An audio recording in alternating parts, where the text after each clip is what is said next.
अस्सलाम वालेकुम dear students, join कर लें जल्दी जल्दी ताकि हम अपनी क्लास स्टार्ट करें। होस्ट कंट्रोल को मैं बच्चे स्क्रीन अपनी शेयर ना करें, लेकिन ये ओपनली एक्सेस कर पाएँ,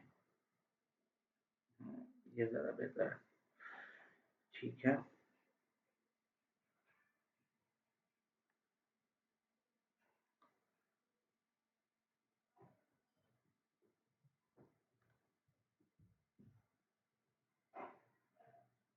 व्हाट्सएप पे मैंने पहले ही शेयर कर दिया था लिंक बच्चों से, और गूगल क्लासरूम में भी एहतियातन डाल दिया ताकि अगर सीआर ने शेयर नहीं किया तो कोई बच्चा तो देख ले।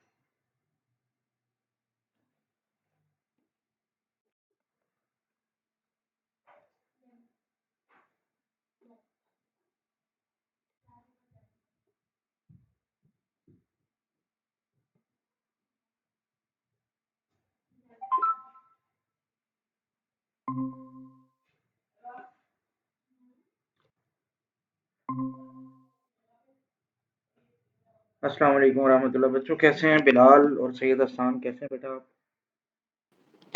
वालेकुम सलाम। अल्हम्दुलिल्लाह सर, आप सुनाएं, खैरियत है? बिल्कुल ठीक है, अल्हम्दुलिल्लाह, शुक्र है अल्लाह ताला का। आ जाते हैं कुछ और बच्चे भी, तो फिर स्टार्ट करते हैं। Okay sir. आपके सीआर को लिंक भेजा, लेकिन शायद आपका सीआर ना इस टाइम पे सो रहा है, उसने पता नहीं फॉरवर्ड किया है यस कि नहीं आपको। यस सर, वो व्हाट्सएप में अभी तक आया नहीं था, ये तो नोटिफिकेशन आ गया क्लासरूम को, तो हम आ गए। हाँ, आप एक काम करो, ये लिंक ना व्हाट्सएप पे भी भेज दो, फिलहाल सीआर का काम आप ही कर लो। Okay sir. बिलाल बेटा कैसे हैं आप?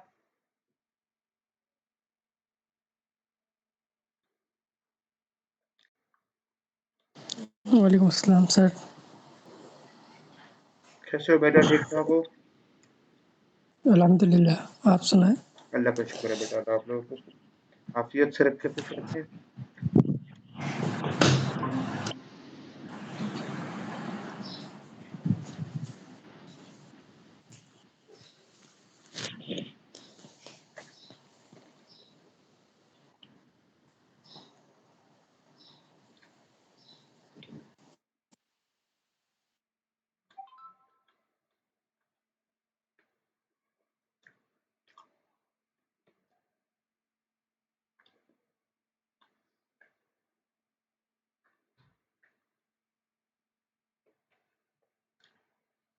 दूसरा भी आ चुकी हैं भाई, बाकी बच्चे भी उम्मीद है जल्दी ज्वाइन करेंगे। 2 मिनट हम मजीद वेट करेंगे, फिर उसके बाद हम अपना टॉपिक स्टार्ट कर देंगे।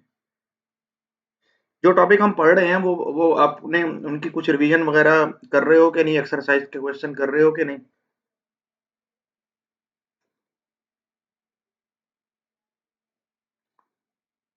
दूसरा आप बताइए।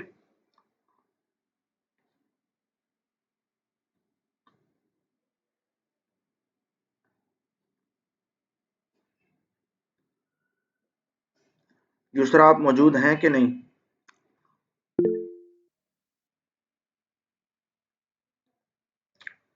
बेटा लास्ट वीक की रिकॉर्डिंग थी, लास्ट वीक का लेक्चर था, उसी वीक में देख लेना चाहिए था आपको। पहले 20 क्वेश्चन आपको सॉल्व करने थे उसके।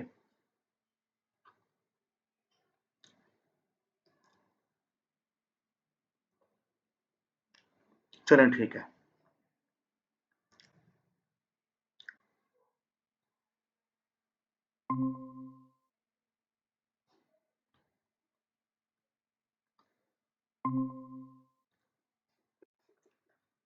ताहा समी भी आ चुके हैं जी, वेलकम। और शाहदेव साहब, अस्सलाम वालेकुम, खैरियत से हैं? ठीक ठाक हैं?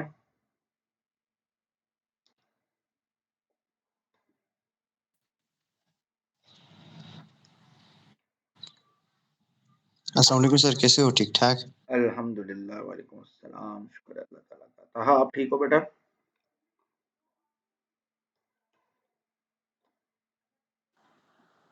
जी सर, अल्लाह का शुक्र सर। चलो शुक्र है अल्लाह ताला का। लगता है अभी नींद से उठाया किसी ने तुम्हें। जी सर, हम सुबह ही सोया था। इजी चल रहा है बहुत, है? चलो अल्लाह ताला आपके लिए आसानियां पैदा करे। मेरे ख्याल में अच्छा खासे बच्चों ने ज्वाइन कर लिया, हम स्टार्ट कर सकते हैं। तो मैं जो है स्क्रीन शेयर कर देता हूँ, जब स्क्रीन शेयर तो मुझे बताइएगा, स्क्रीन तो मेरे ख्याल में शेयर हो गई होगी। चलें, अच्छा, लास्ट टॉपिक जो हमने पढ़ा था वो ये पढ़ा था हमारे लॉजिकल ऑपरेशंस। लो जी, हैंग हो गया सिस्टम।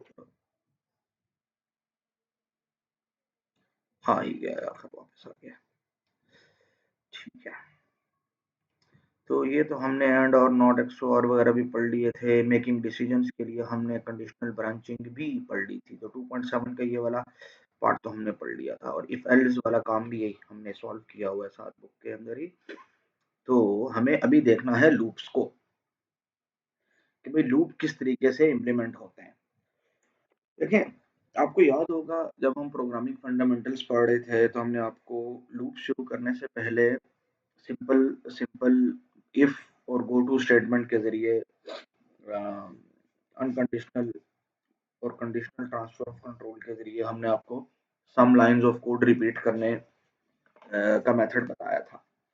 और उस वक्त बहुत से बच्चों ने कहा था कि सर ये गो टू तो इस्तेमाल ही नहीं होते आजकल। तुमने कहा ठीक है भाई, बिल्कुल हाई लेवल प्रोग्रामिंग में हम गो टू इस्तेमाल नहीं करते हैं और ज़्यादा उनको प्रेफर भी नहीं करते हैं, इल्ला ये कि बहुत मजबूरी हो। और ये बात सही है, लेकिन जब इन इन सब के पीछे while loop, do while loop और डू अनटिल लूप और जो भी लूप मुख्तलिफ लैंग्वेजेस के अंदर मौजूद हैं, उन सब में उसके बैक एंड पे असल में ये गो टू मतलब ब्रांचिंग स्टेटमेंट और कंडीशन ही चल रहे हैं। तो असल तो कंडीशन और ब्रांचिंग है। लूप्स तो हाई लेवल कंस्ट्रक्ट्स हैं, लो लेवल लैंग्वेज में तो लूप्स होते ही नहीं है। ठीक है, लूप्स असल में कंडीशंस और गो टूज ही को अच्छे तरीके से हैंडल करने का नाम होता है, जिसके जरिए आप किसी कोड को रिपीट कर सकते हैं। तो वो वाली अंडरस्टैंडिंग हमने कहा था कि आपको इंशाल्लाह ताला काम आएगी फ्यूचर में, वो अभी काम आएगी इंशाल्लाह ताला। जिसने उस वक्त में इसको देख लिया था तो उसके लिए तो आसान है, जिसने नहीं चले हम कोशिश करेंगे जिस हद तक भी उनको वो अंडरस्टैंडिंग दोबारा से याद कराई जा सके। ठीक है, तो डिसीजंस जिस तरह इफ एल्स में जरूरी होता है कि भाई इफ एल्स है तो मतलब उसका मतलब है कि आप कोई डिसीजन करना चाह रहे हैं कि ये वाला काम करना है या ये वाला, जो हमने लास्ट क्लास में किया भी था। ठीक है, और इसी तरह लूप्स में भी जरूरी है। लूप्स में भी हम यही करते हैं कि भाई किसी कंडीशन की बेस पे बार बार कोई कोड रिपीट करते हैं या कुछ कोड रिपीट नहीं करते हैं। ठीक है, तो लूप के लिए ना एक्चुअली कोई नई चीज सीखने की जरूरत नहीं है। अगर आपको कंट्रोल ट्रांसफर करना आता है और किसी कंडीशन की बेस पे या अनकंडीशनल, और आपको कंडीशंस चेक करनी आती हैं और आपको लेबल्स क्रिएट करना आते हैं, तो जी अल्लाह अल्लाह खैर सल्ला, कहानी खत्म हो गई। ठीक है,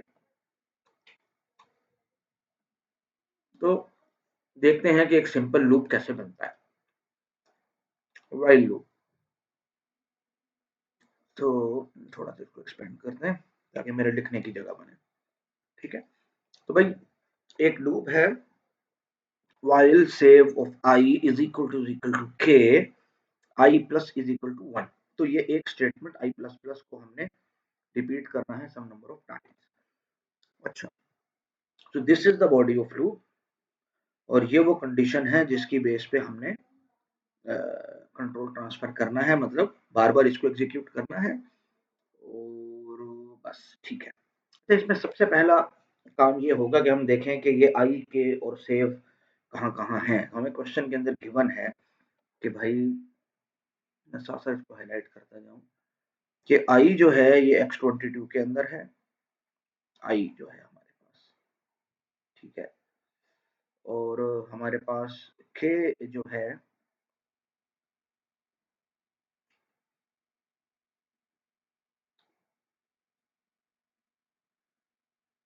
ये हमारे पास x24 के अंदर है, ताकि हमें बाद में इसको रेफर करने में मसला ना हो।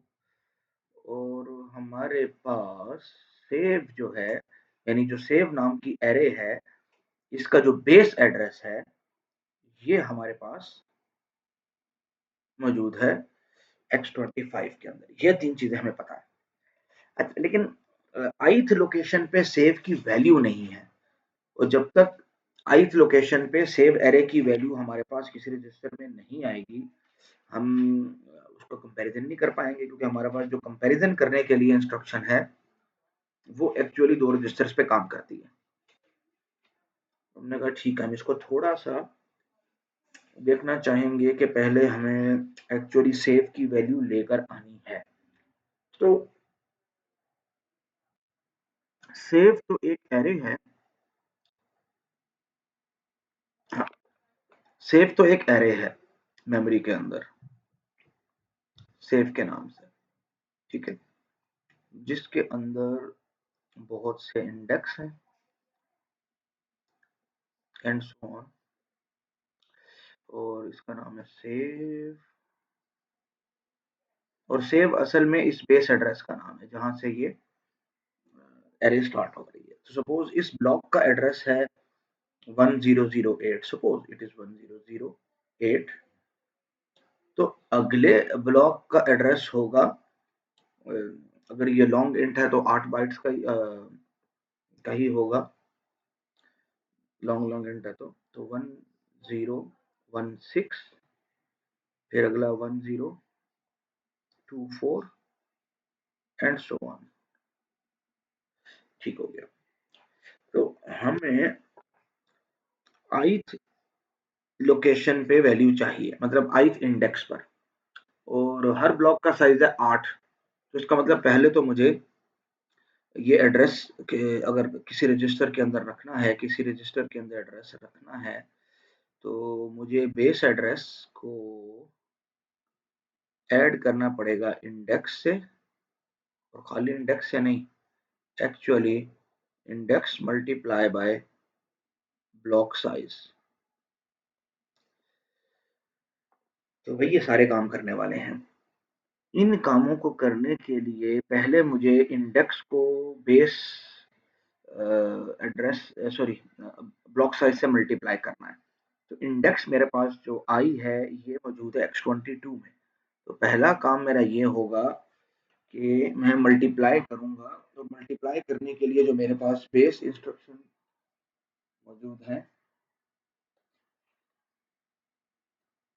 वो है शिफ्ट लेफ्ट लॉजिकल, और चूंकि मुझे मल्टीप्लाई करना है 8 से विच इज 2 पावर 3, इसका मतलब कि 3 शिफ्ट करने पड़ेंगे, मुझे एक इमीडिएट वैल्यू देनी है। और ये मैं किस रजिस्टर में भी सेव कर सकता हूँ, किसी भी रजिस्टर में। तो सपोज मैं इसको x2 के अंदर सेव कर रहा हूँ, और x22 के ऊपर मुझे अप्लाई करना है शिफ्ट 3। 3 दफा जब x22 को मैं शिफ्ट करूंगा, यानी i को मैं शिफ्ट करूंगा, तो एक्चुअली मैंने i को मल्टीप्लाई कर लिया है किससे, 3 से। तो i को मल्टीप्लाई कर लिया, इंडेक्स को ब्लॉक साइज से मल्टीप्लाई कर लिया और x2 के अंदर रख लिया, ठीक हो गया। अब इसमें बेस एड्रेस ऐड करना है, इस पूरे में बेस एड्रेस ऐड करना है। तो मेरे पास ऐड की इंस्ट्रक्शन मौजूद है और मैं रिजल्ट अपने x2 में ही रखूंगा। तो x2 जिसने इंडेक्स और ब्लॉक साइज को मल्टीप्लाई करके रखा हुआ है, उसके साथ मैं ऐड करूंगा अपना बेस एड्रेस जो कि x25 के अंदर है। इससे ये हुआ है, अब मेरे पास x2 के अंदर मेरे पास अब वो एक्चुअल एड्रेस मौजूद है, एक्चुअल वो एड्रेस मौजूद है उस ith लोकेशन का, ये एक्चुअल एड्रेस मौजूद है जो यहाँ पर है। तो मुझे एड्रेस मिल गया है। अब इस एड्रेस से वैल्यू मैंने लेकर आनी है किसी रजिस्टर में। तो एड्रेस से वैल्यू लेकर आने के लिए अगर एड्रेस मेरे पास हो तो मैं इस्तेमाल करता हूँ लोड डबल वर्ड, ठीक है, और मैं वैल्यू खींच के ला रहा हूँ x2 में ही, इस रजिस्टर को इस्तेमाल कर लेते हैं।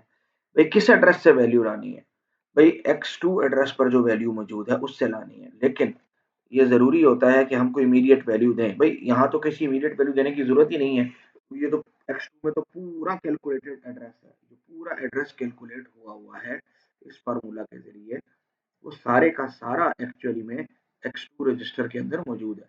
तो x2 रजिस्टर के अंदर तो पूरा एड्रेस मौजूद है, कुछ चीज ऐड करने की जरूरत नहीं है। तो हमने कभी ऐड करना तो कुछ जरूरी है, चाहे 0 ऐड कर लो, ऐड करना तो जरूरी है।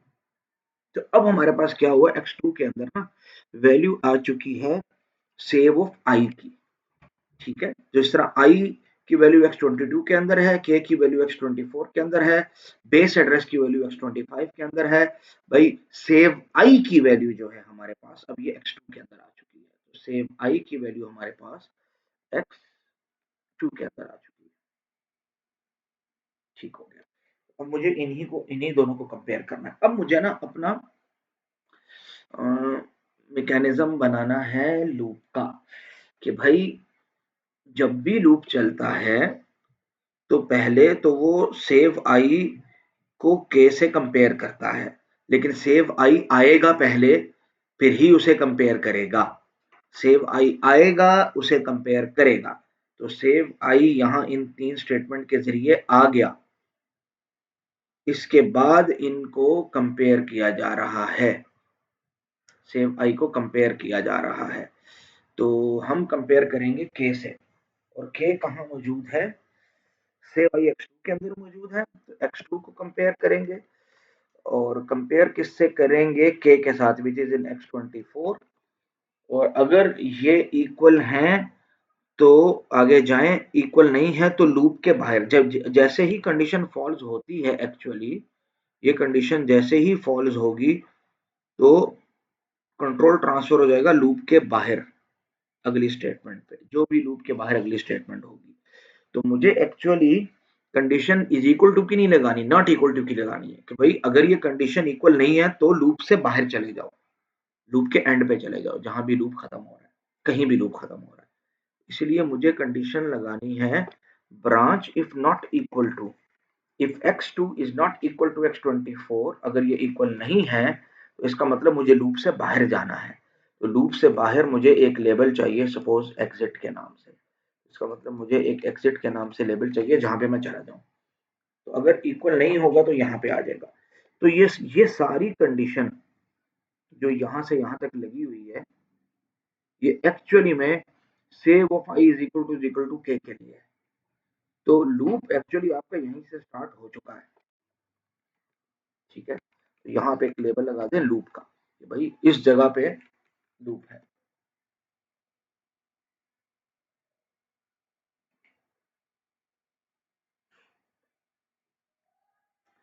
तो लूप आपका यहीं से स्टार्ट हो गया, क्योंकि जैसे ही लूप स्टार्ट होता है सबसे पहले आप सेव आई जो है वो वैल्यू एक्सट्रैक्ट करते हो, जो कि आपने इन 3 स्टेटमेंट के जरिए की, और फिर उसको आप चेक करते हो कि अगर वो के इक्वल है तो ठीक है, अगर नहीं है तो भाई एग्जिट कर दो। तो हमने कह दिया भाई नहीं वाली कंडीशन लगाना मुझे यहाँ ज्यादा आसान लग रहा है, तो नहीं है तो भाई एग्जिट कर दो।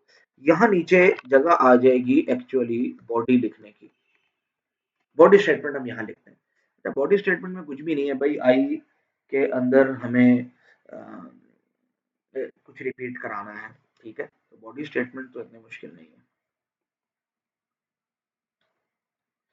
बॉडी स्टेटमेंट तो एक ही स्टेटमेंट है।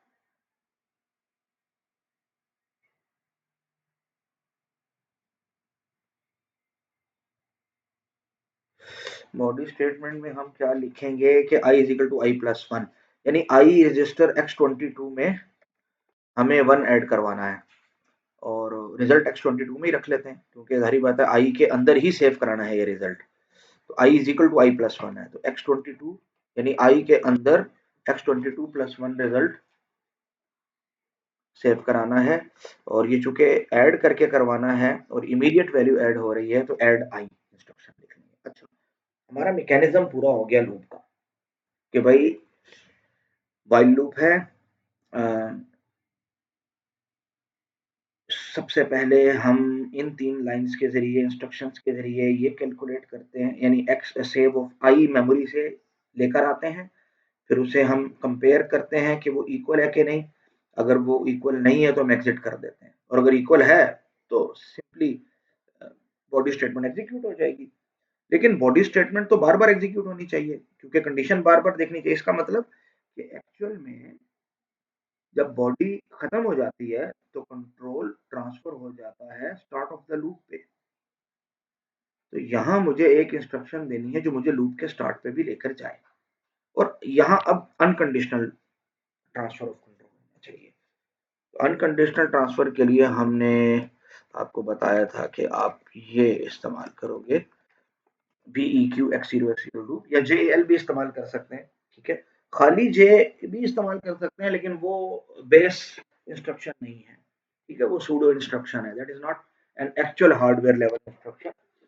तो इसलिए खाली जे आप मैंने कोड में देखा है बाज़ बच्चों के ना लैब में LI इंस्ट्रक्शन भी इस्तेमाल कर रहे हैं, लोड इमीडिएट, हालांकि कोई बेस इंस्ट्रक्शन है ही नहीं। ये सूडो इंस्ट्रक्शन है, काम करती है, सूडो इंस्ट्रक्शन है, बिल्कुल काम करती है, लेकिन ये हार्डवेयर से ज़्यादा करीब नहीं है, ठीक है। तो यही फ़र्क होता है इंस्ट्रक्शन सेट आर्किटेक्चर में और असेंबली में। तो ठीक है, लैब में तो ये चल जाएगा, मेरे पास नहीं चलेगा भाई।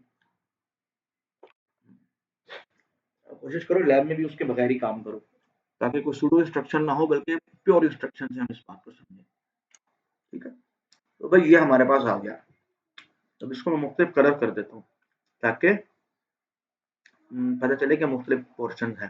भाई ये वाला जो पोर्शन है ना, ये एक्चुअली में हमारी कंडीशन चेक है, ठीक है। और उसके बाद जो ये वाला पोर्शन है, ये हमारी एक्चुअल बॉडी है, ठीक है। बल्कि कंडीशन चेक तो यहाँ तक तो आ रही है,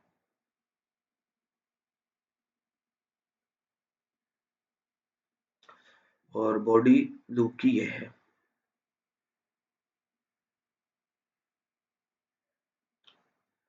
ठीक है। बाकी तो सिर्फ कंट्रोल ट्रांसफर ही हो रहा है बस, ठीक है। तो ये इस तरीके से आप लूप्स को डील करते हैं, ठीक है। अच्छा, ये तो हमारे पास हो गया व्हाइल लूप।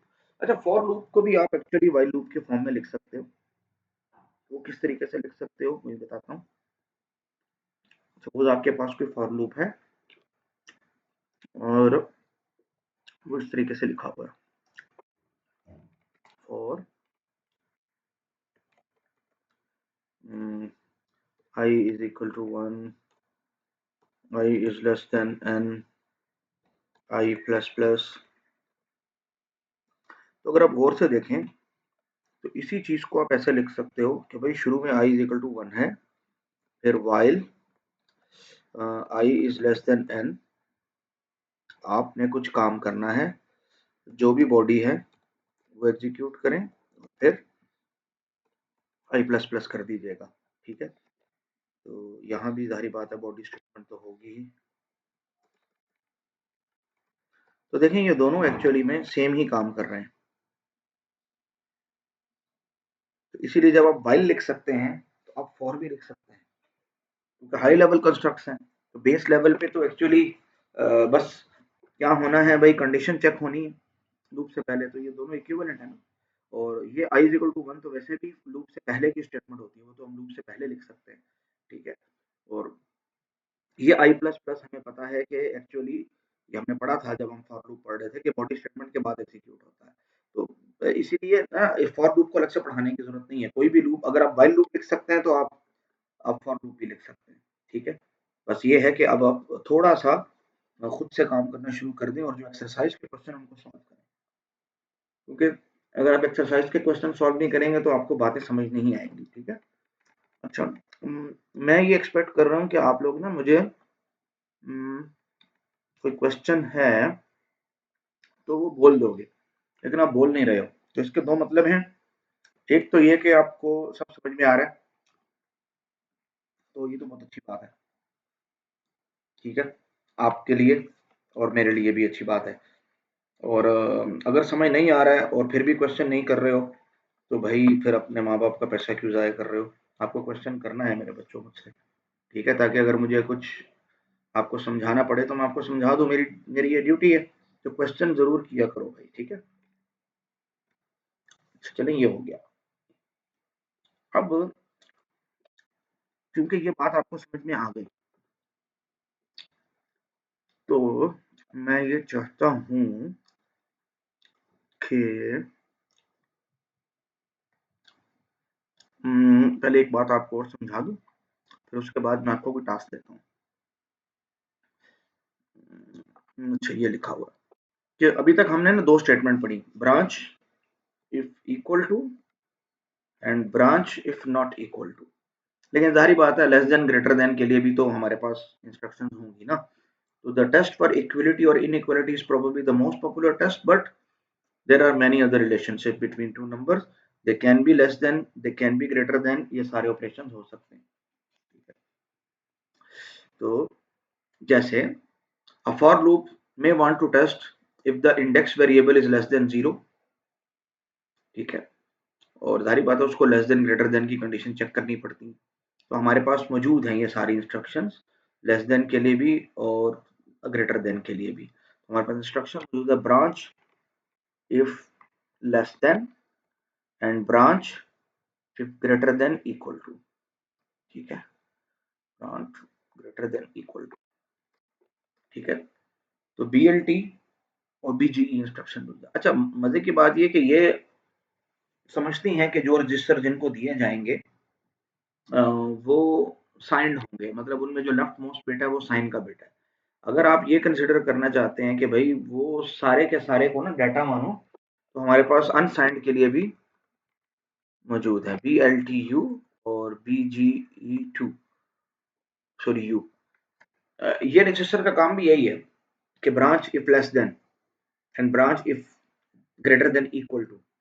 लेकिन इशू ये है कि हमारे पास बाज दफा हम नंबर्स को जो रजिस्टर की वैल्यू है उसको साइंड के तौर पे समझना चाह रहे हैं, और बाज दफा अनसाइंड पे समझना चाह रहे हैं।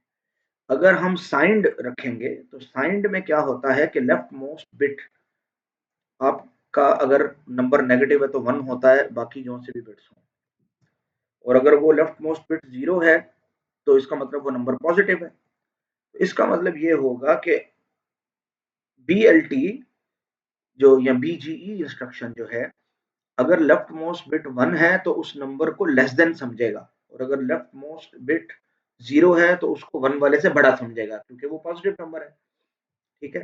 लेकिन अनसाइंड में ऐसा नहीं होता। अनसाइंड में जो 0 वाले नंबर हैं वो स्मॉलर नंबर्स होते हैं, और जो 1 से स्टार्ट हो रहे हैं वो एक्चुअली लार्जर नंबर्स होते हैं। तो उस सूरत में जाहिर बात है आपको एक अलग इंस्ट्रक्शन चाहिए जो आखिरी वाले बिट को अलग तरीके से ट्रीट करे हार्डवेयर लेवल के ऊपर। तो ब्रांच लेस देन अनसाइंड या greater than equal to unsigned का मतलब ये है कि अब यहाँ पर अगर लेफ्ट मोस्ट बिट 1 है तो वो नंबर बड़ा है, क्योंकि दोनों नंबर पॉजिटिव हैं। लेकिन BLT और BGE के अंदर क्या है कि अगर लेफ्ट मोस्ट बिट 1 है तो इसका मतलब वो नंबर छोटा है 0 वाले से, क्योंकि वो एक नेगेटिव नंबर है, ठीक है। तो अब ये बात आपको मैंने समझा दी है, ये नीचे लिखी हुई आपको मिल जाएगी कि comparison of bit patterns must also deal with the dichotomy between signed and unsigned numbers, ठीक है। तो sometimes a bit pattern with a 1 in the most significant bit, मतलब कि लेफ्ट मोस्ट बिट जो है, it represents a negative number and of course is less than any positive number, जो कि 0 से स्टार्ट है, जो मैंने आपको यहाँ पे बताया इस जगह पे, जो मैंने साइंड नंबर की कहानी। With unsigned numbers on the other hand, if 1 is in the if 1 is the leftmost bit, it represents a number that is larger than any number which starts with 0। वहां कहानी बिल्कुल अलग है। और ये जो ड्यूल मीनिंग है most significant bit का, ये आगे चल के हमें थोड़ा सा हेल्प भी करेगा। तो RISC-V इंस्ट्रक्शन प्रोवाइड करता है जो दोनों केसेस को हैंडल करता है, ठीक है। ज़ाहिर है इन दोनों का हार्डवेयर लेवल पे अलग अलग तरीका होगा डील करने का, इसलिए इंस्ट्रक्शन भी अलग अलग है, ठीक है। तो these instructions have the same form as BEQ and BNE। Form एक है, मतलब दोनों में आपके पास पहले दो रजिस्टर जो होते हैं वो सोर्स रजिस्टर होते हैं, उन पे कंडीशन चेक करते हैं, और जो जो थर्ड वाला ऑपरेंड है वो लेबल होता है, ठीक है। लेकिन ऑफ कोर्स कंपैरिजन मुख्तलिफ होंगे। तो लेस देन के लिए BLT इस्तेमाल होता है, ठीक है। ग्रेटर देन इक्वल टू के लिए GE इस्तेमाल होता है। अगर वो अनसाइंड है तो BLTU इस्तेमाल होगा। अगर ग्रेटर देन के लिए करना है तो BGEU इस्तेमाल होगा, ठीक है। अच्छा, ये RISC-V की बात है। अगर आप थोड़ा इंटरेस्ट रखते हैं और चाहते हैं कि हम देखें कि MIPS या ARM आर्किटेक्चर में इसे किस तरीके से डील किया जाता है, तो आप इसको पढ़ सकते हैं और एक्सप्लोर कर सकते हैं। फिलहाल हमारे पढ़ने की चीज़ नहीं है ये, ठीक है। इसीलिए इस चीज़ को आप इग्नोर भी कर सकते हैं। अगर किसी को शौक है तो वो एक्स्ट्रा तौर पे पढ़ लें। हम चूंकि एक आर्किटेक्चर पढ़ रहे हैं तो हम इसी पे फोकस करेंगे।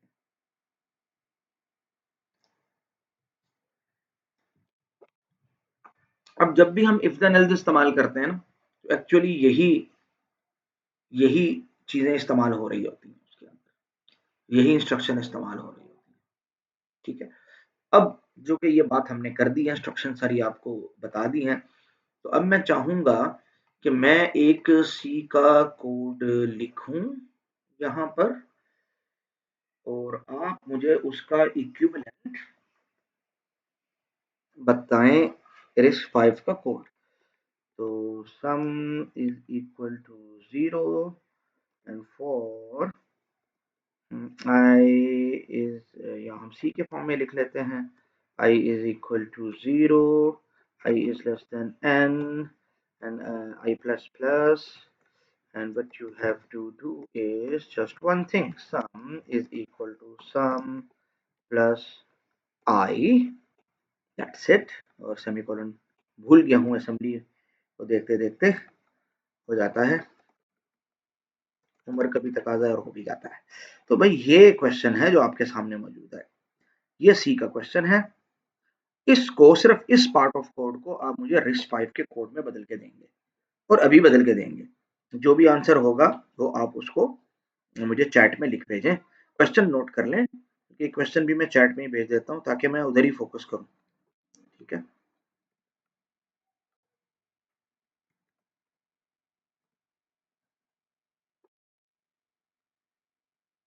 साथी मौजूद है, मैं अभी किसी को कॉल करता हूँ, 2-3 मिनट दे रहा हूँ भाई। गणेश मियाँ, युसरा, मुजम्मिल, सईद हसन, बिलाल, राजपूत, मरियम और जो लोग भी मौजूद हैं, इन सब में से किसी से भी पूछ सकता हूँ भाई, इसलिए ये काम करके दो मुझे अभी अभी के अभी।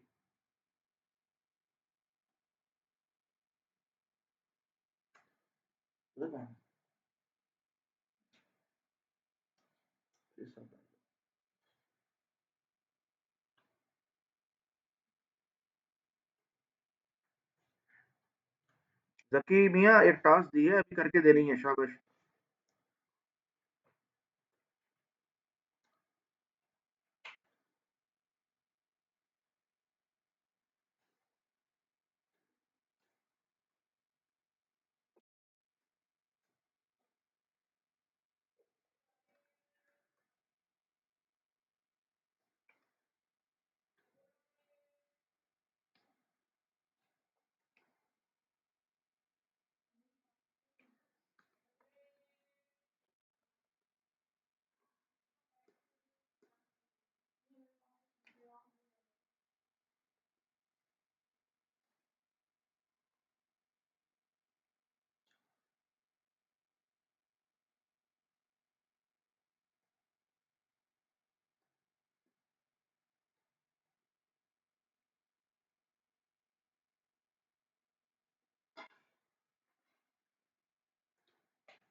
असद मियाँ कोई आंसर आया आपके पास?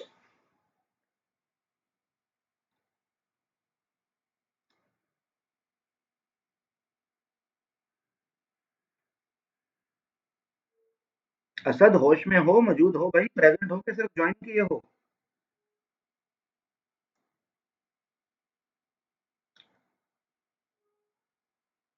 एक तो पकड़ा गया भाई। गुनेश मौजूद है? जी सर।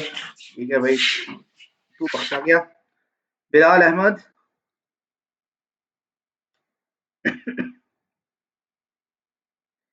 बिलाल अहमद भी एब्सेंट है भाई। Bilal Hasan, yes sir. ये तो मौजूद है भाई, पता है पता है। बिलाल अहमद होश आ गई तेरे को भाई, क्वेश्चन करके दे फटा, मुझे अभी चाहिए क्वेश्चन ये भाई, ऐसे थोड़ी होगा कि मैं ही बोलता रहूंगा। बिलाल मकसूद,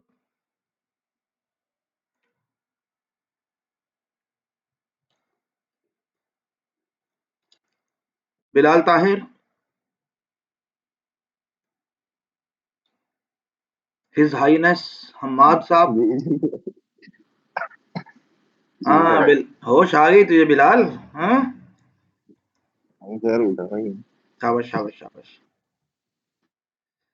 अहमद रजा मौजूद है भाई? अहमद रजा वैसे बड़े एक्टिव आदमी है, मौजूद होना चाहिए। Yes sir, present. हाँ, मरियम भी मौजूद है बेटा?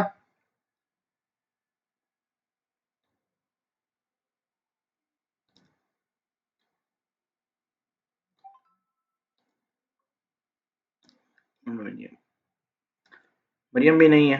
मुजम्मिल, जी सर। नबा,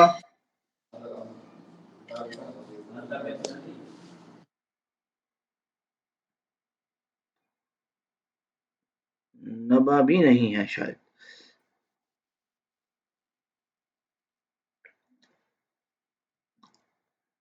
बिलाल राजपूत भाई जल्दी जल्दी काम कर दो, शाबाश। मुजम्मिल कुछ कहना चाह रहे हो तो बोलो ना।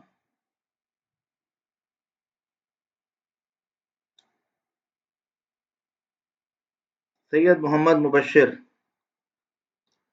बड़ा दिल कर रहा है तुमसे बात करने का, बताओ क्या प्रोग्रेस है भाई अभी तक। हाँ, प्रेजेंट हो, सर मुझे मुझे मुझे सॉल्व करके दो ये बात। यस सर, बस अभी सॉल्व ही कर रहा हूँ। शाबाश। मुनीब और सिप्तैन दोनों मौजूद हैं। मुनीब तो मौजूद है, सिप्तैन भी मौजूद है, शाबाश। ताहा समी से तो बात हो गई थी, उबैदुल्लाह भी उठ गए हैं आखिरकार, सीआर साहब भी उठ गए हैं, शाबाश। युसरा ने तो पहले रिस्पांस दिया है, जकी ने भी रिस्पांस दिया है, सही है, सही सही सही।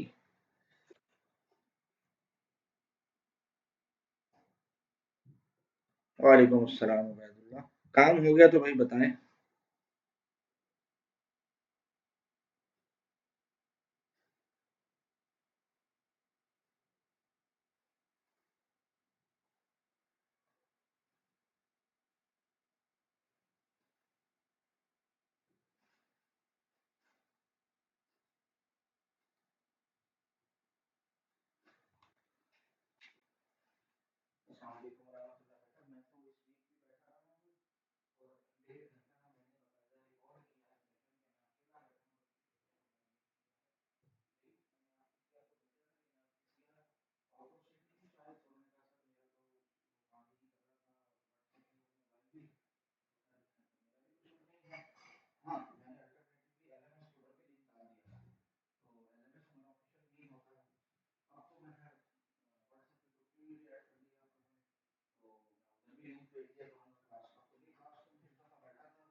अगर किसी को टाइप करने में मसला हो रहा है और किसी ने पेज के ऊपर वर्किंग की है तो वो मुझे डायरेक्टली व्हाट्सएप कर दो, मैं उसमें देख लूंगा।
हाँ भाई, किसी बच्चे ने कर लिया।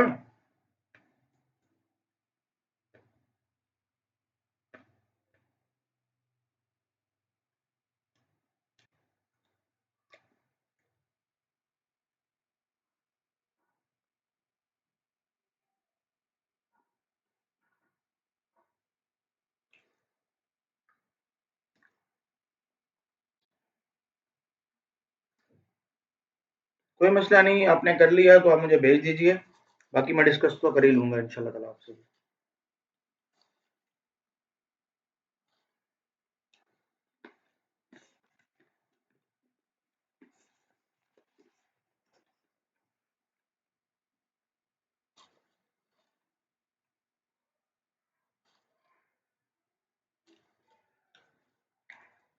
देखो, आपने अव्वल तो जे इंस्ट्रक्शन इस्तेमाल की है। जे इंस्ट्रक्शन हमारी बेस इंस्ट्रक्शन है ही नहीं। और दूसरा ये कि आपने कहा जे लूप, लूप नाम का कोई लेबल ही इस्तेमाल नहीं किया, तो फिर कहाँ लूप कर रही हो?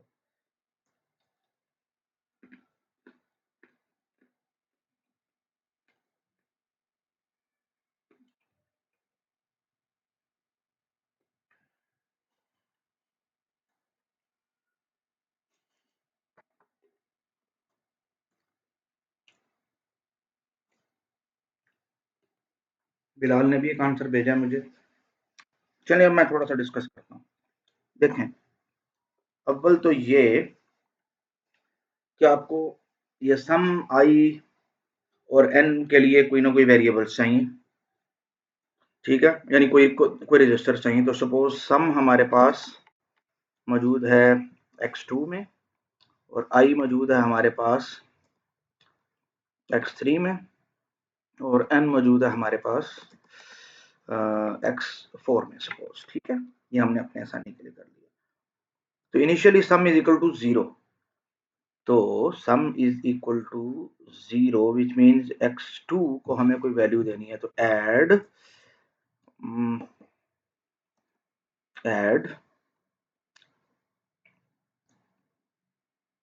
I x2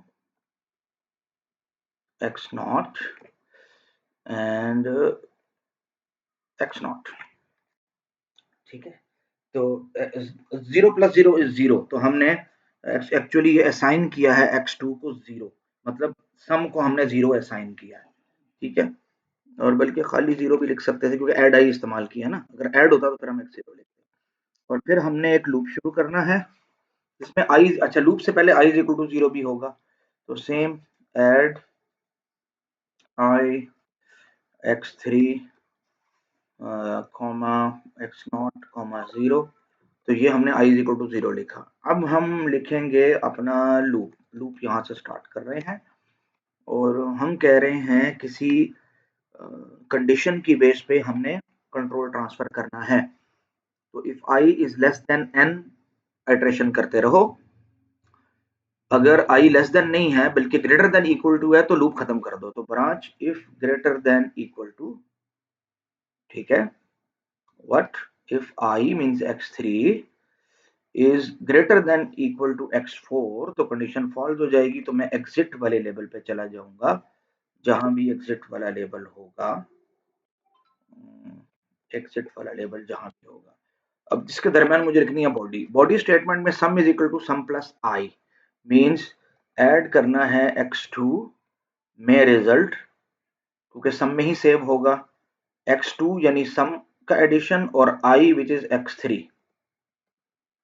ठीक है।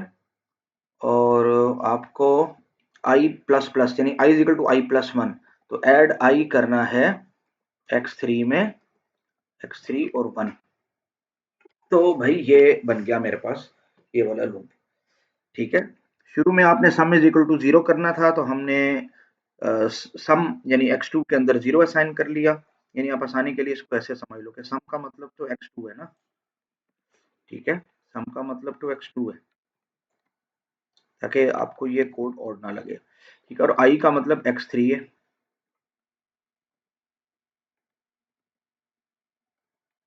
और n का मतलब x4 है,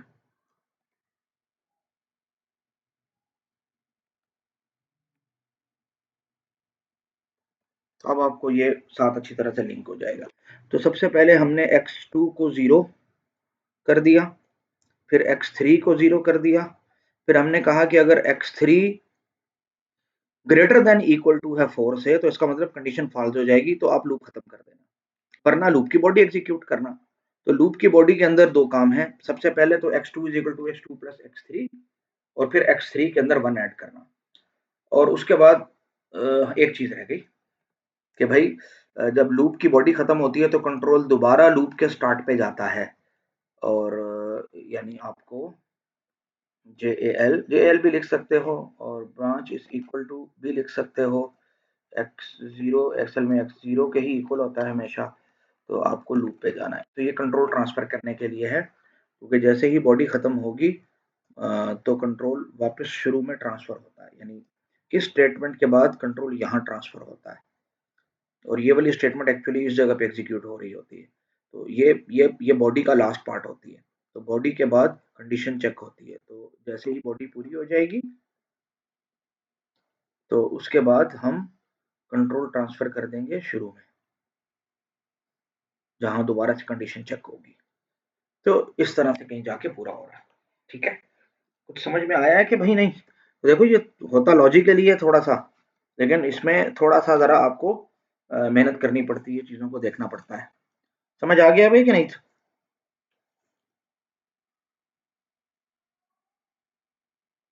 हाँ या ना में रिस्पॉन्स तो दे दो, अल्लाह के वली हो।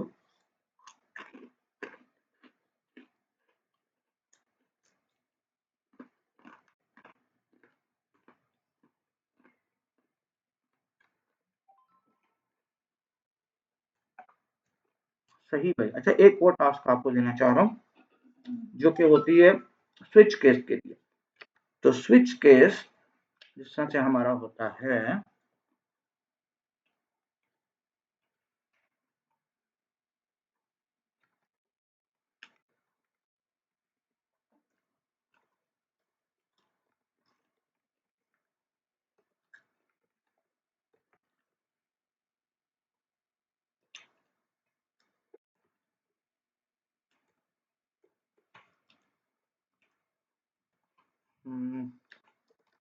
केस 1 के लिए कोई बॉडी होगी स्टेटमेंट,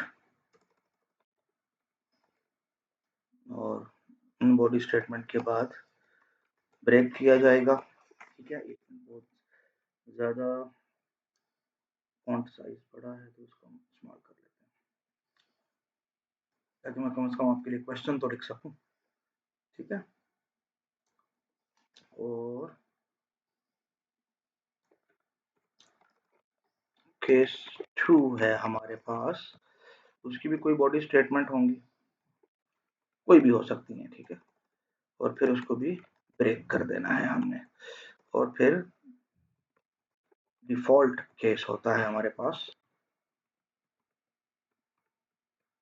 जिसकी ऑफ कोर्स अपनी कोई ब्रेक स्टेटमेंट होगी, ये चीज। तो इस तरह की स्विच केस स्टेटमेंट को आप मुझे इंप्लीमेंट कर दो भाई। इंप्लीमेंट इसी तरीके से होगी, ठीक है ना? ये यानी कंडीशन चेकिंग और कंट्रोल ट्रांसफर के जरिए होगी। कुछ कह रहे हैं बेटा आप? सर नजर नहीं आ स्क्रीन शेयर नहीं है? रहा। नहीं सर, स्विच केस जो लिखा है ना आपने वो नजर नहीं आ रहा, बहुत ये छोटा ये है। ये कोड नजर नहीं आ रहा? जी सर। अब नजर आ रहा है?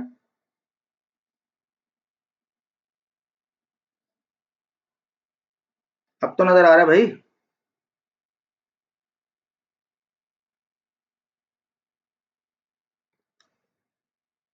फिलहाल जी जी सर, अब सही है। हाँ, तो बोलना सही है, ऐसे कैसे पता चलेगा? चलो अब काम में लग जाओ, शाबाश।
अस्सलाम वालेकुम। अच्छा बच्चे, वो शायद इसकी कन्फ्यूजन इसलिए हो गई कि मुझे जब मैंने सीआर का नंबर मांगा तो उन्होंने मुझे आपका नंबर नहीं दिया। एक बच्ची है श्रुति कुमारी, उसका नंबर दिया, तो आपका नंबर उन्होंने मुझे दिया ही नहीं। तो इस वजह से शायद ये कन्फ्यूजन हुई, और मैं उसी से कोऑर्डिनेट कर रहा था। और चूंकि पहले वीक में भी जब हमारी पहली क्लास थी और मैं अपना फीवर से दे नहीं पाया था, तो उसमें भी उसी बच्ची ने मुझसे रब्ता किया था। तो वो रब्ता भी चूंकि उसी की तरफ से आ रहा था, और मुझे इदारे ने नंबर भी उन्हीं का ही दिया था, उसी बच्चे का, ये सीआर है, इसलिए मैं उसी से कोऑर्डिनेट कर रहा था। ठीक है, कोई मसला नहीं।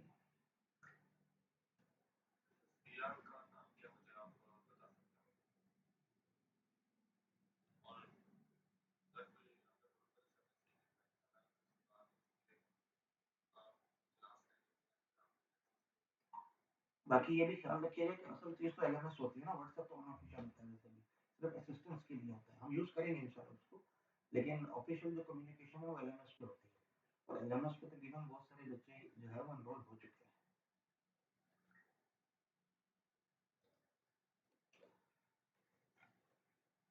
हाँ भाई बच्चों, काम हो रहा है।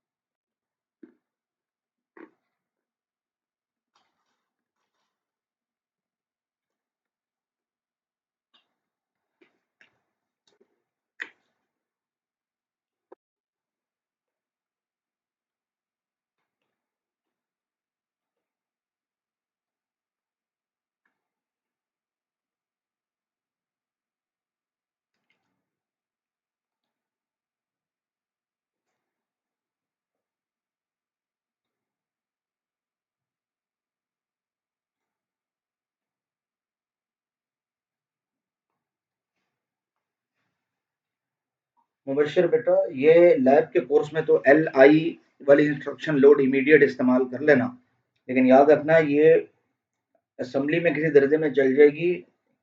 इंस्ट्रक्शन सेट आर्किटेक्चर की बेस इंस्ट्रक्शन का पार्ट नहीं है ये एक्चुअली सूडो इंस्ट्रक्शन है, सूडो इंस्ट्रक्शन, एक्चुअल इंस्ट्रक्शन नहीं है ये।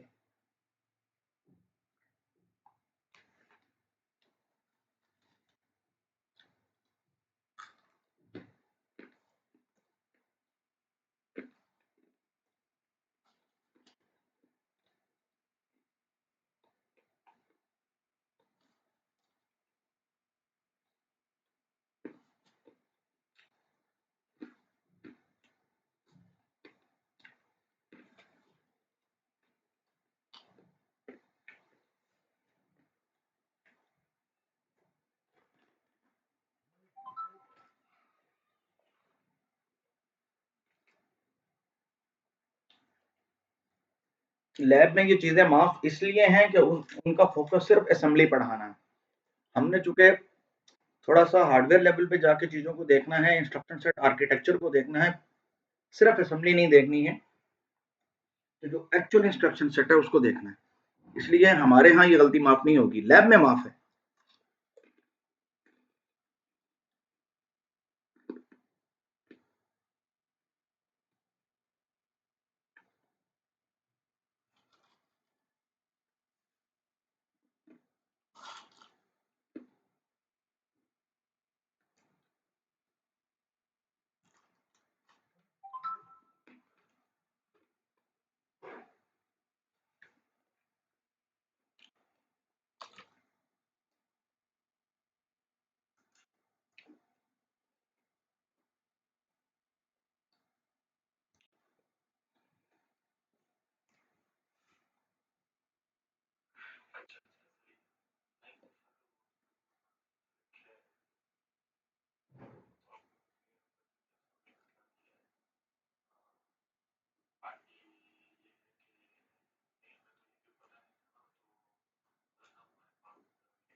ठीक है बेटा, एक दफा ना फिर मुझसे ना क्लास से पहले ना आपका करना आधा पौना घंटा पहले, तो मुझसे लिंक मांग लेना ताकि मैं आपको ही भेज दूँ, और वो जो दूसरा ग्रुप है उनमें से फिर एक ग्रुप हम खत्म कर देंगे और दूसरे ग्रुप को रख लेंगे।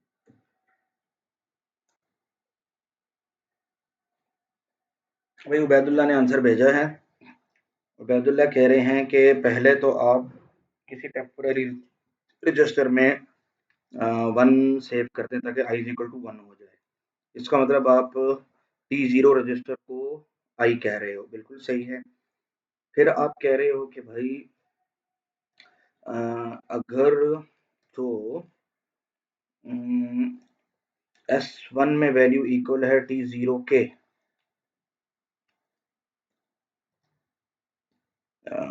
अच्छा ये नहीं करना था, असल में आपको करना था कि अगर अच्छा S1 आप असल में स्विच कंट्रोल वेरिएबल ले रहे हो, सही है। स्विच कंट्रोल वेरिएबल यहाँ पे i था तो आपको i ही कंसिडर करना चाहिए था। चलो ठीक है, फिलहाल हम इसको कंसिडर करते हैं।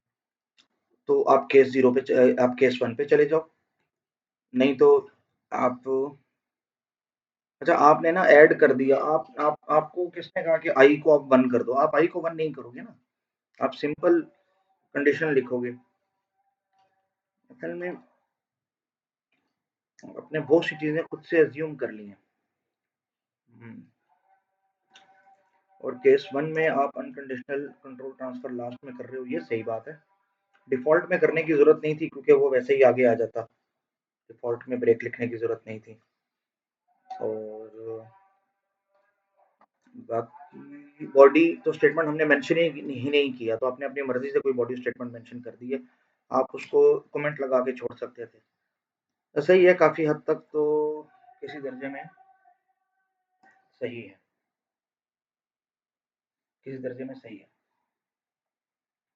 वो केस के अंदर मसाइल हैं, लेकिन फिल वक्त इन मसाइल को माफ कर दिया जाएगा। तो बात सुन रहे हो ना मेरी बात?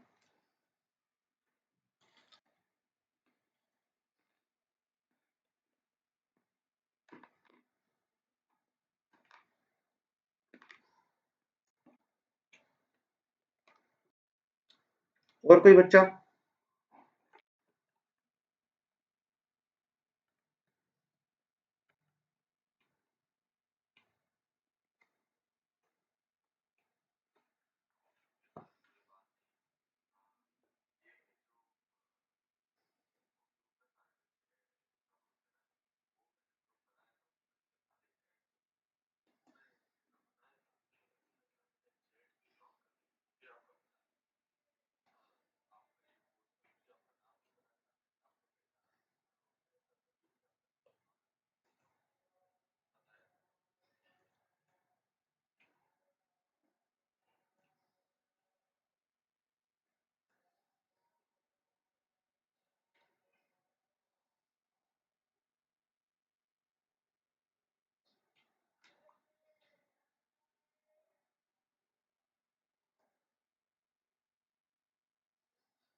बिलाल बेटा, आपने ना एक्सटर्नल के अंदर 1 जो पुट किया है, ये बगैर किसी इंस्ट्रक्शन, यानी खाली ऑपरेंड से काम नहीं चलता, इंस्ट्रक्शन देने पड़ते हैं। और जो जे इंस्ट्रक्शन हम अवॉइड करने का कह रहे हैं, चलिए मैं इसको थोड़ा बहुत आपको गाइड करता हूँ।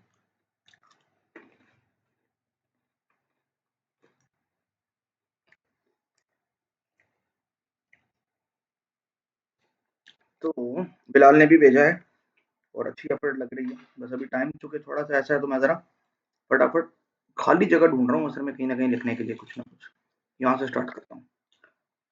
सबसे पहले तो i इज इक्वल टू 1, तो सपोज i का मतलब है मेरे पास x1, सपोज x1, ठीक है।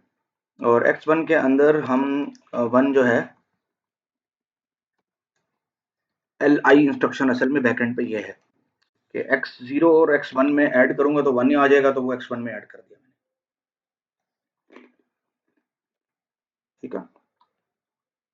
और फिर मैं कह रहा हूँ कि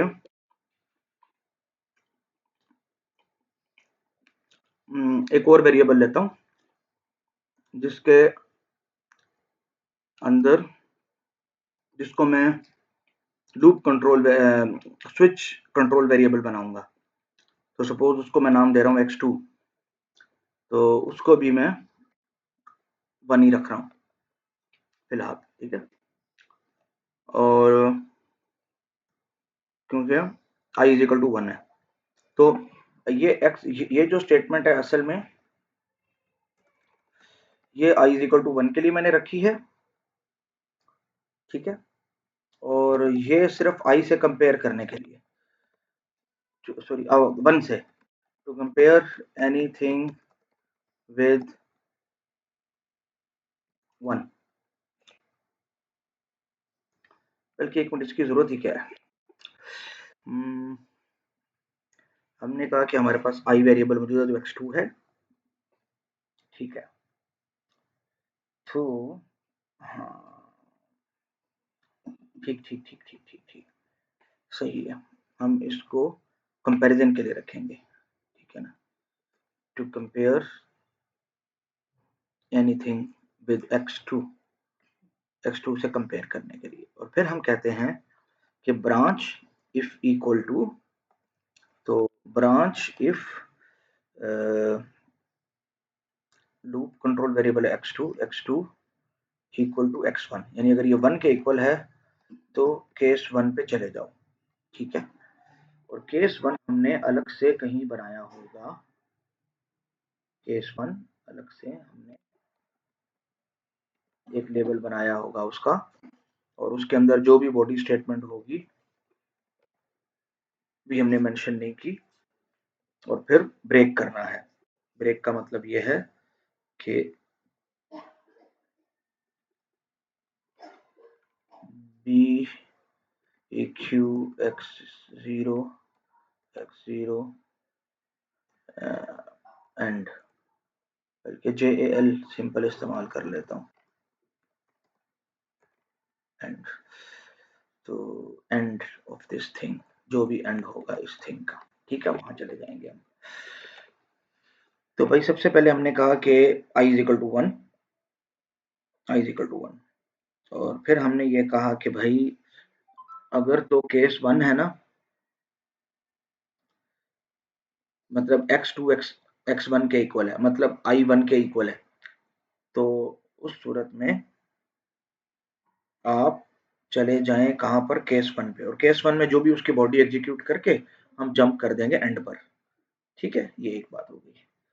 यहाँ अब थोड़ा सा ना मेरे पास जगह कम है, तो मैं इसका फॉन्ट साइज थोड़ा सा डिक्रीज कर देता हूँ ताकि मैं लिख सकूँ ना।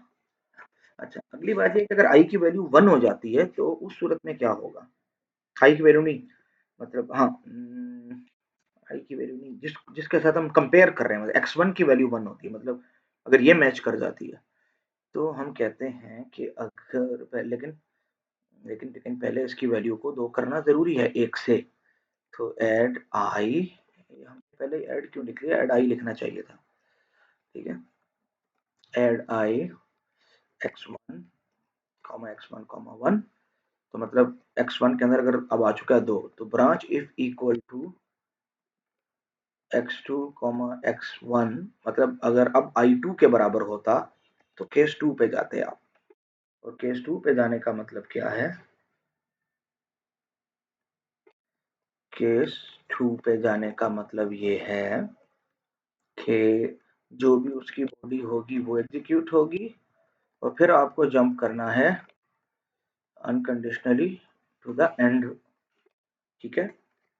और अगर 1 या 2 नहीं है तो 1 या 2 से जैसे ही हम आगे बढ़ गए हैं तो बस फिर तो सिंपली आपको जाना ही जाना है कहां पर, डिफॉल्ट पे, JAL x0 डिफॉल्ट, ठीक है। तो डिफॉल्ट का लेबल हमारे पास यहाँ मौजूद है, और फिर जो भी डिफॉल्ट की बॉडी होगी वो एग्जीक्यूट हो जाएगी, और उसमें हमें मजीद ट्रांसफर ऑफ कंट्रोल करने की जरूरत नहीं, क्योंकि उसके बाद एंड ही हो रहा है, ठीक है। तो ये 2 पार्ट्स में मैंने कोड लिखा है। पहला ये वाला पार्ट है जो कि हो सकता है आपको पता नहीं किस तरीके से दिख रहा है ये वाला पार्ट, और उसके बाद वाली स्टेटमेंट हमारे पास ये स्टेटमेंट है। तो इस तरीके से हम स्विच केस को हैंडल कर पाते हैं। ठीक है, तो उम्मीद है कि थोड़ा बहुत तो आइडिया हुआ है। अब देखो ऐसा नहीं है कि हम भी कहीं से रिजल्ट कॉपी पेस्ट कर रहे हैं, भाई अभी बना रहे हैं, बस इतनी ही देर लगती है इसके बनाने में। तो इतना जहन होना चाहिए कि हम जैसे बुड्ढों से आप लोग जो यंग लोग हैं मैच कर सकें। ठीक है ना, और ये कोई ज़्यादा मुश्किल बात नहीं है। मैं भी आपको पता है पहली दफ़ा ही सीख रहा हूँ ये। मैंने भी मिप्स की असेंबली तो पढ़ाई है, लेकिन रिस्ट 5 में मैं भी पहली दफ़ा काम कर रहा हूँ। तो कोई इतनी मुश्किल चीज़ महसूस नहीं हो रही है अल्हम्दुलिल्लाह, बड़ी सिंपल सिंपल सी और आसान सी लग रही है। ठीक है, तो इसमें हम दोनों एक जैसे हैं, बस ये है कि मैं पहले पढ़ लेता हूँ और आप बाद में सिर्फ मेरे पढ़े हुए को सुन लेते हैं। तो इस वजह से ये एक्सपेक्ट करना कि सर ये तो बड़ा मुश्किल है, बुक से समझ नहीं आएगा, भाई मैं भी यही बुक पढ़ रहा हूँ, आपके साथ ही पढ़ रहा हूँ, पहली दफ़ा पढ़ रहा हूँ। ठीक है, आर्किटेक्चर का इल्म है अल्हम्दुलिल्लाह, मिप्स आर्किटेक्चर को तो मैंने पढ़ाया भी है, लेकिन ये वाला आर्किटेक्चर तो पहली दफ़ा ही पढ़ रहा हूँ। तो इस वजह से मेरे ख्याल में ये चीज़ें इतनी मुश्किल नहीं है अगर आप लोग एफर्ट करें। हाँ, अगर आप लोग एफर्ट ही नहीं करेंगे तो आसान चीज़ भी मुश्किल हो जाएगी। ठीक है, और एफर्ट करने से मुश्किल चीज़ भी आसान हो जाएगी। तो बस इतना ही मुश्किल है जितना हमने किया है, और इतनी ही देर लिखनी चाहिए एग्जाम में भी।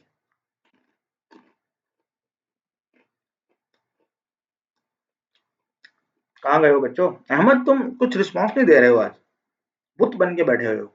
अहमद रजा, नहीं सर, मैंने भी करा था, लेकिन वो जो आपने मिस्टेक बताई थी मेरे में भी वही थी। अच्छा अच्छा, लेकिन कोई ठीक तो लिया था मैंने। बात नहीं, कोई बात नहीं, सही है, शाबाश। ठीक है, अच्छा अब हमारा टॉपिक आज का हो चुका है। ये एक दो क्वेश्चन है, इसको खुद ही देख लेना। आगे हम पढ़ेंगे फंक्शन किस तरीके से बनाते हैं, लेकिन एक चीज रह गई है, वो चीज रह गई है कहाँ पर, ये बाउंड स्टैक शॉर्टकट। अब ये ना मैं आपको यहाँ पे समझाऊं अच्छा नहीं लगता मुझे, मुझे खाली जगह चाहिए, खाली स्पेस चाहिए जिस पे मैं आपको ये बात समझा सकूं। ये जगह खाली मिल गई मुझे, सही है। चलो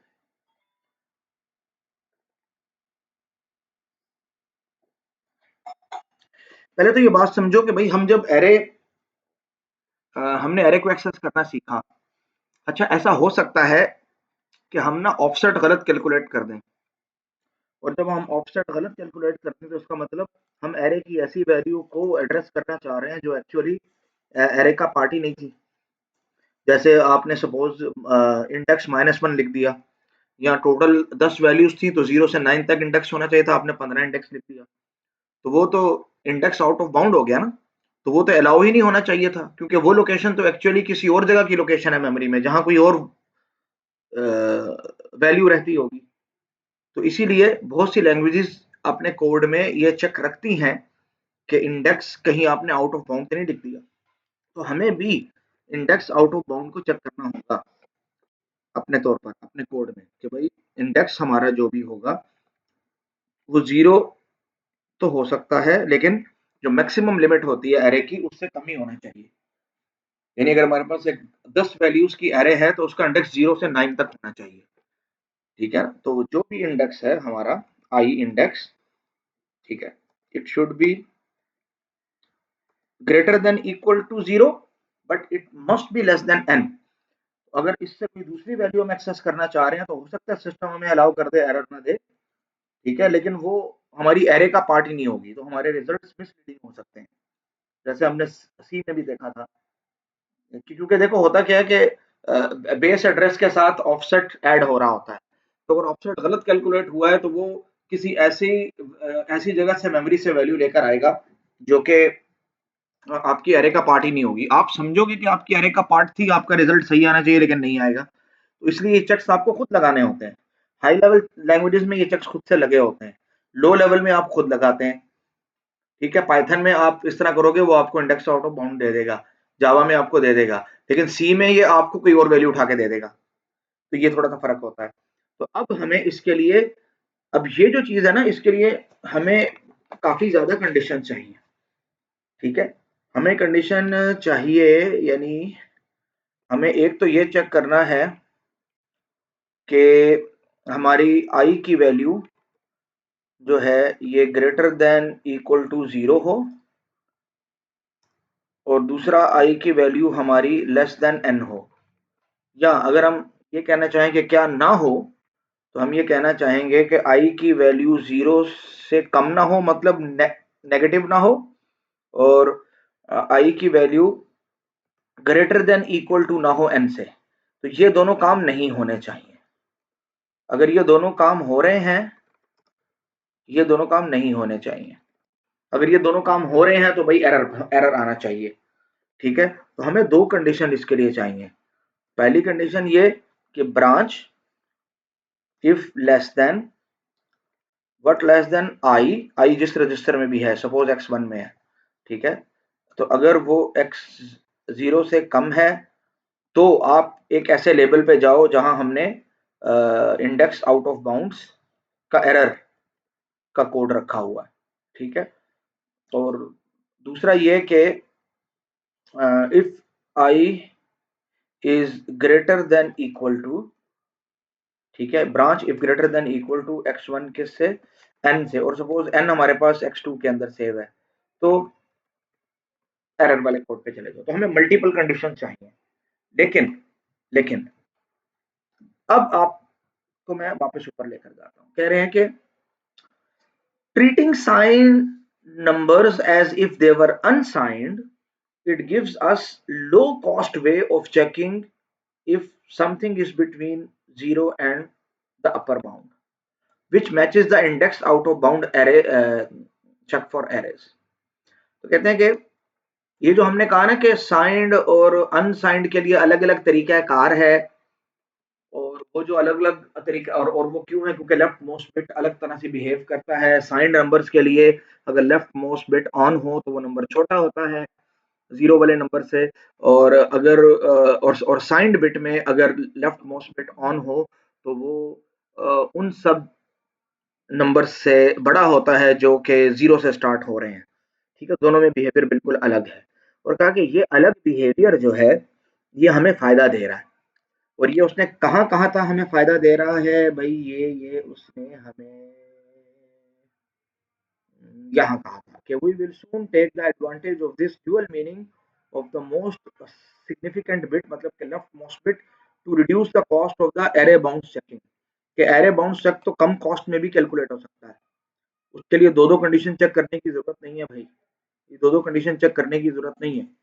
एक्चुअली एक ही कंडीशन चेक करने की जरूरत है, और वो कंडीशन है इन दोनों के इक्विवेलेंट एक ही कंडीशन है, और वो जो कंडीशन है दैट इज BGEU। ये बस एक ही कंडीशन काफी है। हमने कहा भाई ये एक कंडीशन क्यों काफी है भाई, ये यहाँ मुझे थोड़ी सी कंफ्यूजन हो रही है, ये एक कंडीशन क्यों काफी है। उन्होंने कहा जी देखें, BGEU इसका मतलब ये है कि if x1 is less then x2, मतलब i if x1 is i, मतलब इसको i और n की फॉर्म में लिख दो ताकि आसान हो जाए कि if i is less is greater than equal to n then give error. तो ये तो सिर्फ इसकी बात कर रहा है कि भाई i is greater than n है, तो फिर ये बात सही नहीं है, एरर होना चाहिए। लेकिन i इज लेस देन 0 की बात तो इसने की ही नहीं है। तो हमने कहा जी देखें, ये दोनों बातें एक्चुअली हो जाती हैं इसी एक बात में हो जाती है, ये दो बातें इस एक बात में हो जाती है, तो आपकी कॉस्ट कम आ रही है इवेंचुअली। मैं कहा भाई कैसे कम आ रही है, थोड़ा समझाओ तो सही। कहते हैं देखें, आई की वैल्यू या नेगेटिव हो सकती है या पॉजिटिव, दो ही है हमारे पास पॉसिबिलिटीज कि आई इज नेगेटिव, और दूसरी पॉसिबिलिटी है कि आई इज पॉजिटिव। अच्छा, आई इज पॉजिटिव का क्वेश्चन आप इसलिए नहीं कर रहे कि भाई अगर आई एक पॉजिटिव नंबर है तो अगर वो अपने लार्जेस्ट लिमिट से बढ़ जाता है तो एरर आना चाहिए। तो मसला तो उसमें था ही नहीं, वो तो हैंडल हो रहा है ग्रेटर देन इक्वल टू, तो इसलिए ये वाला केस तो हैंडल हो ही रहा है।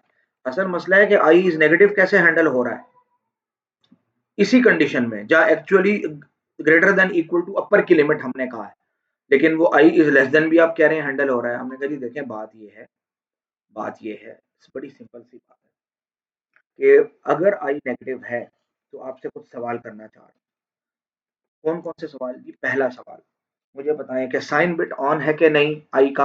हमने कहा साइन बिट तो ऑन है। हमने कहा ठीक है, जब साइन बिट ऑन है तो आप इसको कंपेयर कर रहे हो एक ऐसी इंस्ट्रक्शन से जो अनसाइंड है। तो साइन बिट ऑन का मतलब तो होता है अ वेरी यानी अ नेगेटिव नंबर। साइंड में ये नंबर स्मॉल होता है, लेकिन अगर ये लेफ्ट मोस्ट बिट ऑन हो तो अनसाइंड में it is a very large unsigned number. यही तो ड्यूल नेचर है। तो हम कह रहे हैं भाई आई तो नेगेटिव है, इसको अनसाइंड के तौर पे क्यों कंसिडर कर रहे हो? इसका लास्ट वाला बिट तुम माइनस का साइन क्यों नहीं कंसिडर कर रहे हो? इसको एक बड़ा नंबर क्यों कंसिडर कर रहे हो? भाई इसलिए कि मैं जिस इंस्ट्रक्शन को इस्तेमाल कर रहा हूं ना, वो रजिस्टर की वैल्यू को नेगेटिव समझती नहीं है, वो तो अनसाइंड समझती है। तो आपने भले से नेगेटिव इंडेक्स दिया हो एरे का -2, लेकिन वो कंसिडर क्या होगा? अ वेरी लार्ज नंबर। तो जब वो एक वेरी लार्ज नंबर कंसिडर हो रहा है तो हमारी कंडीशन का मतलब क्या होगा कि a very large number is less than 0। ठीक है, a very large number is less than 0, या आप कहें कि greater than equal to this. ठीक है, तो इसके अंदर दोनों चीजें आ जाएंगी हमारी। यही बात अब यहाँ पे पढ़ी है कि the key is that negative integers in 2's complement notation look like large numbers in unsigned notation. क्यों?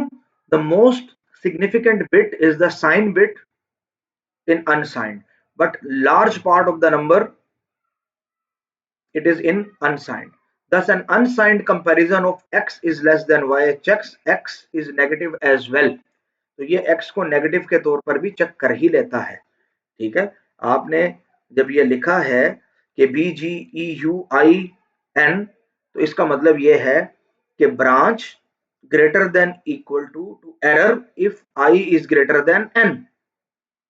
और i हमने नेगेटिव नंबर दिया था -1 -2, लेकिन अनसाइंड में वो एक बहुत बड़ा नंबर है जो n से डेफिनेटली लार्ज ही है। तो इसका मतलब कि अगर हम कहें कि i एक बहुत बड़ा नंबर बन चुका है पॉजिटिव, तो वो जाहिर बात है n से लार्ज ही होगा, तो एरर की तरफ चले जाओ। तो नेगेटिव नंबर्स को भी उसी तरीके से एरर में भेज दिया जिस तरह एक्चुअल लार्ज नंबर को एरर में भेज देते थे। तो हमें दो अलग कंडीशन की जरूरत नहीं पड़ेगी। ठीक है, तो ये इस तरीके से हो रहा है। ठीक है, तो ये एक एक्स्ट्रा बिट ऑफ पॉइंट था और ये थोड़ा सा मुश्किल भी है, तो इस पॉइंट को आपको 2 से 3 दफा देखना पड़ेगा। ठीक है, फिर भी समझ ना आए तो आप मुझे बताइएगा, मैं अगली क्लास में फिर एक्सप्लेन कर दूंगा इंशाल्लाह। लेकिन इस बात की अंडरस्टैंडिंग जरूरी है। ठीक है, कोई क्वेश्चन है किसी का? आप लोग बिल्कुल क्वेश्चन नहीं कर रहे हो, बिल्कुल क्वेश्चन नहीं कर रहे हो, तो जिससे मुझे पक्की उम्मीद है कि बहुत से बच्चों को ना एक्चुअली में कुछ समझ नहीं आ रहा है। और उसकी वजह ये नहीं होगी कि वो बुद्धू हैं, उसकी वजह सिर्फ ये होगी कि वो क्वेश्चन नहीं कर रहे हैं। तो अपने आप को बच्चों जाया मत करो। मुझे कहूँ ना, मैं तो 20 दफा रुकने को तैयार हूँ, मैं 30 दफा रुकने को तैयार हूँ। मैं तो आपके लिए रुक के आपको बार बार एक्सप्लेन भी करूंगा।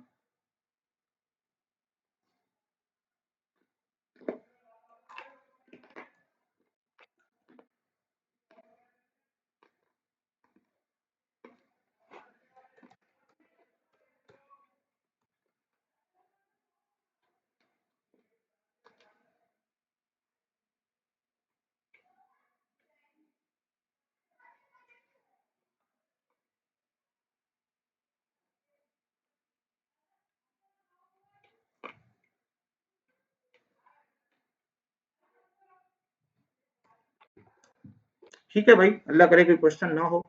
अब आज एक्सरसाइज की तरफ। एक्सरसाइज में ना हमने 20 क्वेश्चंस तक का तो आपको टारगेट दिया था। 21वां क्वेश्चन भी उसमें ऐड कर लें। ठीक है, क्योंकि वो भी सेक्शन 2.7 में से है। 22वां क्वेश्चन फिलहाल रहने दें।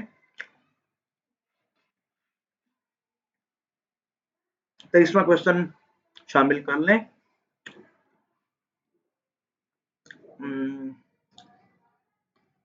24वां क्वेश्चन भी शामिल कर लें, क्योंकि ये भी सेक्शन 2.7 से ही है। और 25वां क्वेश्चन भी शामिल कर लें, 26वां भी, 27वां भी, 28वां भी। 29वां मत करें।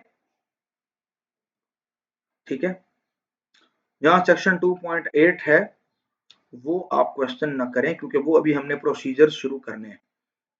ठीक है, बस एक्सरसाइज के करीब ही है हम। सेक्शन सही हो गया, सही हो गया, सही हो गया, ठीक है।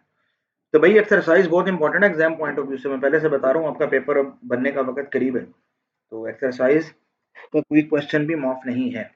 ये सारे के सारे questions theoretical questions as well as ये जितने भी एक्सरसाइज के क्वेश्चन हैं, कम से कम एक्सरसाइज 2 जो है 2.22 जो है एक्सरसाइज, इसको देखना बहुत जरूरी है भाई, ठीक है। सही है भाई। अब हम इस तरह करें कि अपनी अटेंडेंस यहाँ पे मार्क कर दें। यार यूनिवर्सिटी का ना हमें पता नहीं है यूनिवर्सिटी कब ओपन होगी, तो यूनिवर्सिटी का ये भी सुन रहे हैं कि मंडे से ओपन हो जाएगी, क्योंकि बहुत सी यूनिवर्सिटियाँ कह रहे हैं कि हम ज़्यादा ऑनलाइन नहीं जा सकते, बस हम भी यही सी चीज़ के ख्वाहिशमंद हैं। और कुछ यूनिवर्सिटियाँ कह रही हैं कि नहीं भाई, जब 15 तारीख तक स्मार्ट लॉकडाउन लगा दिया गया है तो हम भी स्टूडेंट को रियायत दे रहे हैं कि वो ना आए, आराम से ऑनलाइन होता रहे, फ्यूल की बचत होती है, कॉस्ट की बचत होती है, बिजली की बचत होती है, बहुत सी चीज़ों की बचत हो रही होती है, रिसोर्सेज की। और लेकिन ये है कि ज़ाहिर बात है स्टूडेंट पॉइंट ऑफ व्यू से या एजुकेशनल पॉइंट ऑफ व्यू से ये कोई इतनी अच्छी बात नहीं है, क्योंकि हमारी ऑनलाइन जो रेडीनेस है ये इतनी ज़्यादा है नहीं। लेकिन एग्ज़ाम याद रखिएगा कि ये ऑन कैंपस ही होंगे, चाहे ये अ, इसी स्मार्ट लॉकडाउन के अंदर हो या बाद हो, तो एग्ज़ाम जो अभी तक की अंडरस्टैंडिंग है वो यही है कि ऑन कैंपस ही होंगे जब भी होंगे। अच्छा, अपनी अटेंडेंस जो है मार्क कर दीजिए, इसी इसी जगह पर चैट में अपने आईडी और नेम के साथ लिख लीजिए।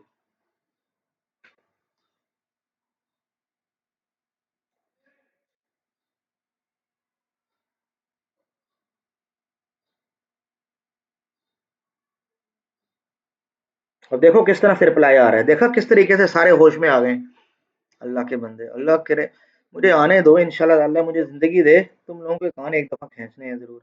अब सबको होश आई हुई है और ऐसे जैसे सब तैयार, उमर भी आए हुए हैं, वाह वाह, उमर पूरे लेक्चर में मुझे पता ही नहीं चला कहाँ पर थे। बुरहान उवैस साहब का नाम भी आ रहा है, वाह,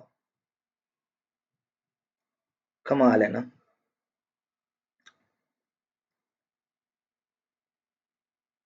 ठीक है, जिन्होंने अटेंडेंस लगा दी है वो मीटिंग लीव कर सकते हैं बच्चों। अगर कोई क्वेश्चन नहीं, अगर कोई क्वेश्चन है, कोई चीज़ डिस्कस करनी है, कोई वैसे बात करनी है, तो मैं मज़ीद 2-3 मिनट के लिए मौजूद हूँ।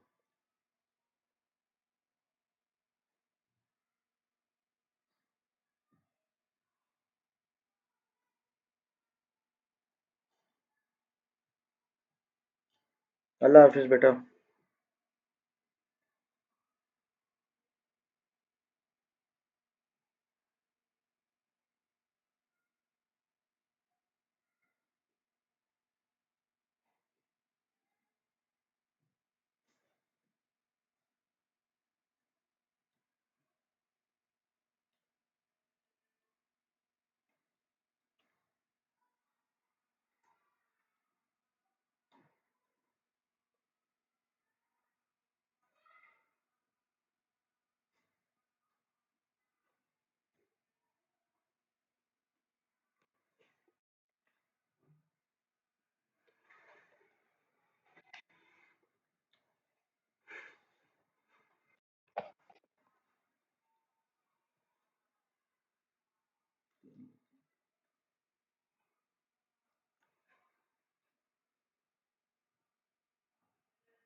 ठीक है।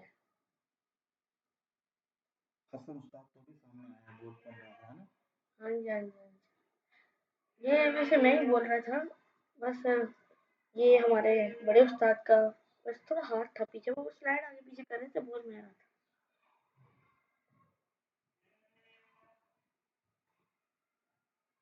सुल्तान असदुल्लाह शाहजेब लीव कर सकते हो मीटिंग बेटा।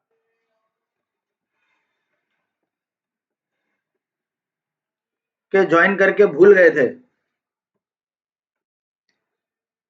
अटेंडेंस पता नहीं इन बच्चों की लगी है कि नहीं, फिर ये बाद में कहेंगे हमारी अटेंडेंस नहीं लगी सर।